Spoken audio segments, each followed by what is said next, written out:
حکومت نے اعلان کیا تھا اگر لوگ جائیں گے تو ان کی گرفتاریاں بھی ہوں گی امن و امان کی صورتحال پہ، کیا کہیں گے؟ دیکھیں بات یہ ہے کہ اگر اپنا رویہ چینج نہیں کریں گے،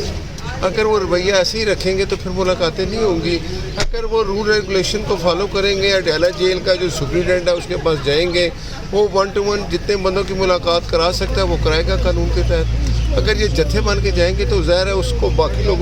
جو قیدیوں کی بھی تو حفاظت کرنی ہے نا۔ اس طرح کا کوئی نظام نہیں ہو سکتا کہ ایک بندہ، یہ بھی قیدی ہے باقی لوگوں کی طرح، یہ ان کو دیسی کھانے چیزیں ہر چیز ملتی ہیں، اندر پوری سہولیات ہیں، لیکن جو باہر جو حالات پیدا کرتے ہیں اس کے لیے تو سپرنٹینڈنٹ اپنے آپ کو بھی حفاظت میں رکھتا ہے، کیونکہ اس نے کل جواب دینا ہوتا ہے کوئی قیدی اس طرح کے پیچھے ہو جائے۔ تو اگر وہ جائیں گے ملاقات کرنے طریقے سے